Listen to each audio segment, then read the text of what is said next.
মুহররম মাসের ১০ তারিখ আশুরা উপলক্ষে রাসূল সাল্লাল্লাহু আলাইহি সাল্লাম রোজা রেখেছেন এবং সাহাবীদেরও রোজা রাখতে বলেছেন।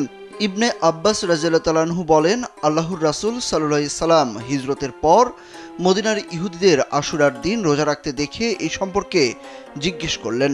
তারা বলল, এটি একটি উত্তম দিন যেদিন আল্লাহ মুসা আলাইহিস সালাম ও বনি ইসরাইলকে ফেরাউনের হাত থেকে মুক্তি দিয়েছেন। তাই মুসা আলাইহিস সালাম এদিন রোজা রাখতেন। তখন আল্লাহর রাসূল সাল্লাল্লাহু আলাইহি সাল্লাম বললেন, আমি তোমাদের চেয়েও মুসা আলাইহিস সালামের অধিক নিকটবর্তী। এরপর তিনি এই দিন রোজা রাখেন, অন্যদেরও রোজা রাখার নির্দেশ দেন। আল্লাহর রাসূল সাল্লাল্লাহু আলাইহি সাল্লাম সবসময় আশুরায় রোজা রাখতেন, কখনো তিনি আশুরার রোজা বাদ দেননি। Original product, best service and best offer. Your right choice, Transcom Digital.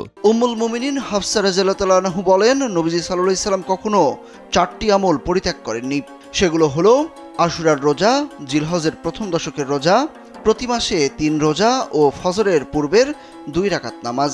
ইহুদিরা আশুরা উপলক্ষে একদিন রোজা রাখত।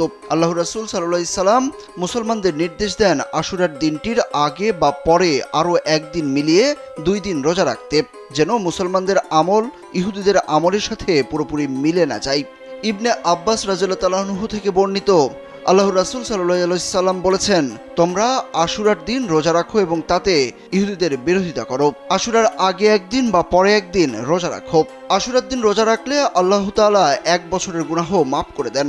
আবু কাতাদা রাদিয়াল্লাহু তাআলা আনহু থেকে বর্ণিত, আল্লাহর রাসূল সাল্লাল্লাহু আলাইহি সাল্লাম বলেছেন, আশুরার রোজার ব্যাপারে আমি আল্লাহর কাছে আশাবাদী যে এই রোজার কারণে আল্লাহ তাআলা পরবর্তী 1 বছরের গুনাহ মাফ করে দেবেন।